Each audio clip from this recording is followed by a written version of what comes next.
I've been with Kaspersky for 14 years now, and I'm leading the global research and analysis team, also known as GREAT. This is an elite threat research unit in Kaspersky Lab. We've been formed in 2008 with the main purpose of collecting threat intelligence, leading innovative research in the company, as well as analyze APTs, critical infrastructure threats, banking threats, and in general, sophisticated targeted attacks. Some of you may know the names such as Dugu, Flame, Gauss, and so on. And these are some of the most sophisticated threats that we discovered and analyzed during the last years. Some of the most recent things include Red October, for instance, announced by Kaspersky Lab in January 2013, and Traveler, and most recently Careto, also known as a mask, which is an extremely sophisticated cyber-espionnage campaign that we announced on February 2014. Today, we will tell you about Darkhotel, and we believe this is a one-of-a-kind threat actor, which has been operating for a number of years. This is a very, very sophisticated threat actor, and we observed signs that they have been active since 2007. In particular, this actor is targeting a number of countries with a higher, let's say, energy and higher focus than others. And we observed 90% of infections are actually in a number of countries, most notably Japan, Taiwan, China, Russia, Korea, and Hong Kong. However, we've also observed Darkhotel threat actor targeting entities in Germany, USA, Indonesia, India, and Ireland. Most recently, Darkhotel has been targeting U.S. defense industry-based companies, so in essence, companies providing military services to the U.S. Army. And what is probably the most interesting aspect of this threat actor, it's the unique method they have developed for targeting business executives. So just a few ideas about the massive versus targeted approach in general and when it comes to Darkhotel. With Darkhotel, we are seeing three main methods of targeting businesses. So on one hand, they're trying to infect as many victims as possible using torrents, and I'll give you a few more details about that later. But at the same time, they also rely on spear phishing with emails, as well as a new, let's say, novel approach of targeting business executives through hotels. And you can see that the number of victims is highly dependent on the targeting method. And while we have seen targeting via torrents or emails, spear phishing before, we haven't seen something similar in terms of the hotel targeting. And we believe this is a really innovative and unique method that the Darkhotel group is using. For instance, they've been targeting Japan with peer-to-peer torrents, and these are relevant because of the cultural implications and how popular this kind of software is in Japan. So we can say that the Darkhotel threat actor is actually able to adjust this targeting depending also on cultural items. So what we have here for Japan, they've been publishing torrents on peer-to-peer sites, which are supposed to be films or movies with animes, which are extremely popular in Japan. And to actually be able to access these films, you have to run a tool called axdecrypt.exe that you can see on the screen, and to input the password from the text file. But in reality, if you execute axdecrypt, your computer will be infected with this malware. So let's say this is nothing unusual, because the most interesting things are just going to come up. The targeting of executives via in-room attacks is, in my opinion, what makes Darkhotel special. We've observed the Darkhotel attackers targeting top US and Asian executives that were doing business in the APAC region. So we know they've been targeting CEOs, senior vice presidents, as well as even top research and development staff at multiple hotels in the APAC region. And we have solid confirmation of this targeting in a number of hotels in the APAC region, as well as suspicions that the targeting is not only limited to the APAC region. We have indications that the attacker has a much wider net, and they have the ability to launch such attacks at a much higher number of hotels in pretty much any parts of the world. And we believe this is a uniquely creative method of finding high-profile targets. Let me tell you a few words about these dark hotels, and this is how we call the hotels which propagate these attacks. A couple of years ago, in 2012, FBI published an alert about something that we think is related. Although we don't have 100% confirmation, nevertheless, this kind of indicates that the FBI has also observed such attacks against travelers through pop-up windows while establishing internet connection in their hotel rooms. And as far as we know, this particular method has only been used by only one threat actor, and this is a dark hotel threat actor. When the FBI published the alert, they didn't provide any kind of details about the malware, the regions where this was happening, or the technical details about how this was possible. Let's examine what happens exactly. The moment you go, let's say you check into a hotel, and this hotel is already one of the so-called dark hotels where the attackers have full control of the internet connection. The moment you connect to the Wi-Fi, you will be prompted to download and install an update for Adobe Flash Player. And this actually can happen simply before you even get the chance to pay for the internet, if the internet is paid. And the plugin that you are required to install is very interesting. It is signed, and we have seen multiple digital certificates being used to sign these plugins. Here we have a, in this case that you can see on the screen, we have a certificate issued to cookandbrown24.de that was broken by the dark hotel guys and used to sign this malicious program.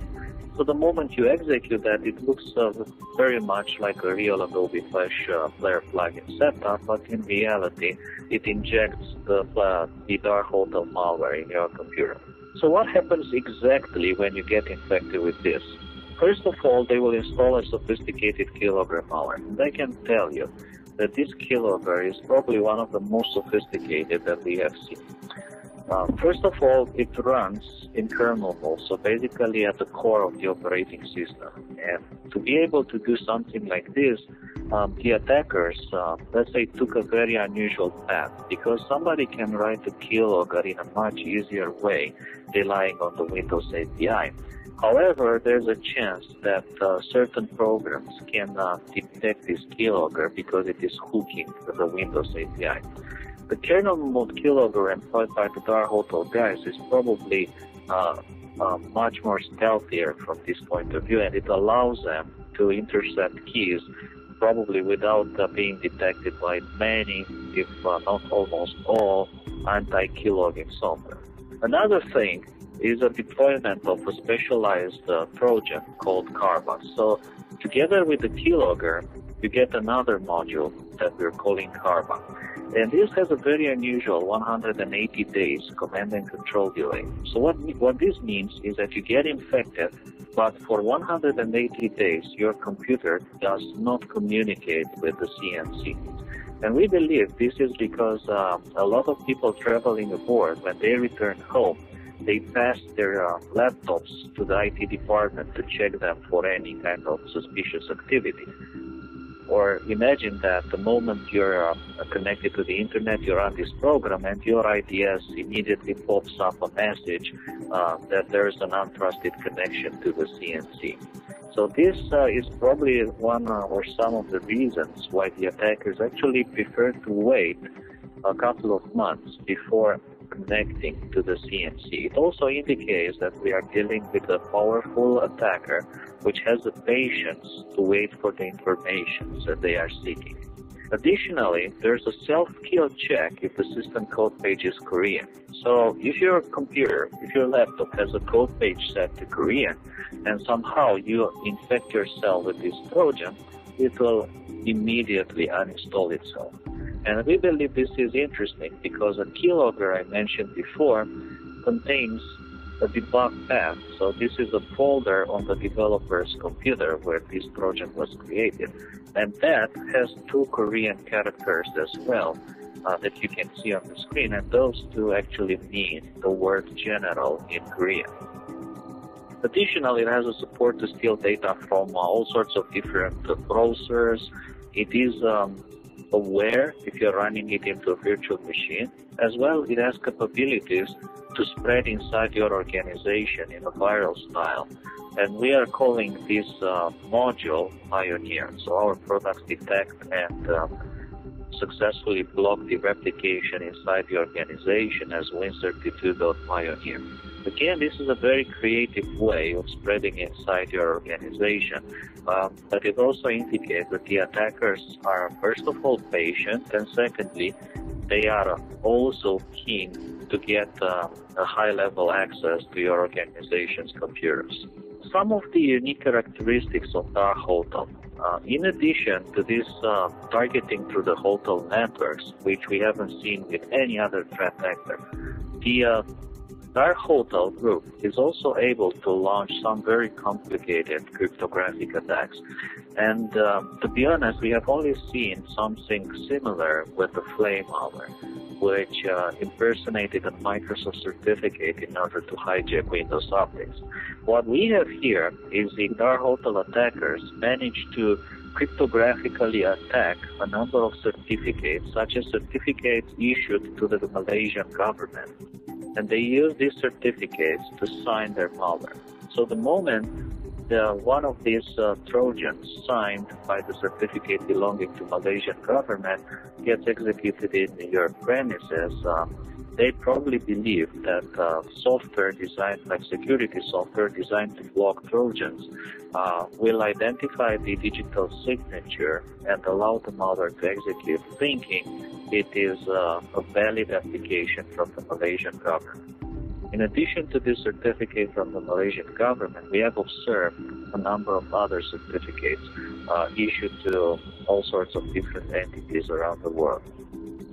Very interesting, this cryptographic attack was also observed by Microsoft in 2012, and they issued an alert as well as revoking the key from the certificate authority that was involved in these compromises. So again, this is something rather unique, and we have only seen it with only one other malware, let's say at this level, and that is Flame.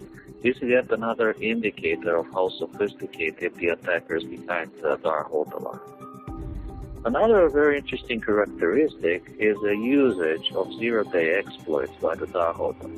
Now, the vast majority of the fast persistent threat groups out there rely on older exploits. So there are actually very few groups which have the ability to deliver zero-day exploits. And this is simply because zero-day exploits are very rare and they're generally very expensive to come by. So either somebody can purchase, or if they're like really good, they can develop these exploits by themselves. In the case of Darkhotel, they've been using multiple exploits, and we were able to catch one of their zero-day exploits in February this year, and that is CV 2014-0497 that was discovered by Kaspersky Lab again in February and reported to Adobe. And Adobe issued a Flash Player update to patch this vulnerability, referencing Kaspersky Lab for reporting this vulnerability. So the exact targeting methodology here was the Darkhotel used Word documents with an embedded Flash movie, and this Flash movie contained a very interesting image with a heart and the word love. But in addition to the love from the Darkhotel guys, there was also a malicious code that would install basically the Trojanized code in your computer. And we observed these Flash zero-day attacks relatively, let's say, in a few number of incidents, indicating the very targeted nature of these attacks. And again, the leveraging of 0 days by the Darkhotel group indicates that we are dealing with a very, very sophisticated attacker. So, by this, I'm sure that everyone is wondering if they're infected or what is the risk to get infected with these attackers, and I can confirm that these attacks are still ongoing. Well, in terms of risk potential, you have to consider if you have been recently traveling through the APAC region, and if you have been reading email or open documents through the hotel networks, or if you've downloaded or viewed any torrents recently, and that's not just in the APAC region, but pretty much everywhere, then probably there is a risk potential that you might be infected by the Darkhotel. And as we were saying, this group is particularly targeting top executives from companies such as Fortune 500 companies around the world with the purpose, we believe, of stealing trade secrets. Now, why they're targeting top executives? First of all, probably they found that through the hotels mechanism, it is easier to find such people and to catch them in their nets. And I can tell you that generally the hotels that propagate this attack are 5-star hotels, are very luxurious hotels in the APAC region. And generally when top executives travel around the world, they do check in very luxurious hotels around the world. If you're wondering exactly how this targeting was possible and how is it possible to target travelers in the hotel, we are still investigating this together with a number of partners. But there are indications that Darkhotel attackers have been able to breach a number of hotel networks, and they have pretty much full control of the servers handling the internet connection for all the hotel guests. For instance, we observed targeting in a number of hotels, including in some hotels, they are targeting pretty much everybody that checked into that hotel during few very specific dates. And there is indication that between these very specific dates, a pretty large delegation from a top US DIB company was actually visiting that specific country and staying in that hotel.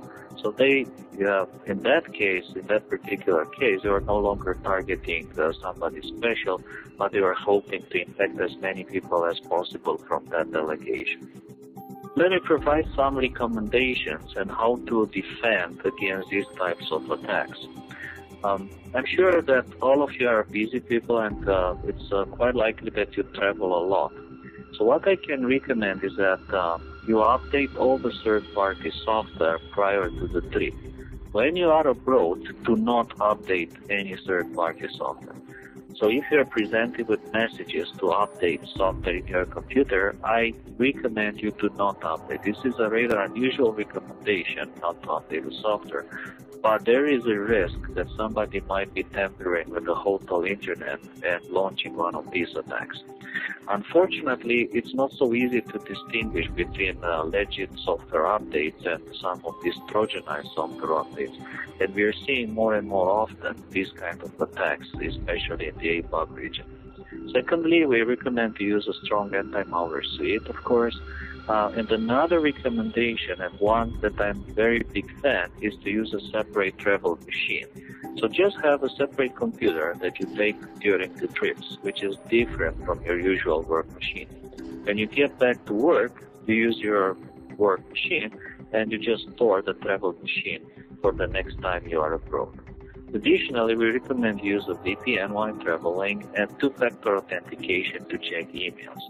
So in case the attackers steal your password, they will still not be able to check the email if you use two-factor authentication. Another very good advice that I can recommend is that you have separate Skype accounts or email accounts or even IM accounts for travel.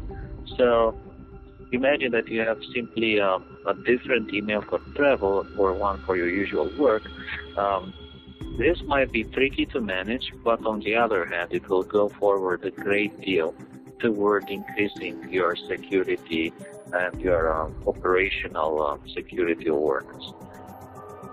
I think that we probably covered most of the items related to Darkhotel. I'd like to thank you for taking the time to join this briefing event, and we hope that you enjoyed it.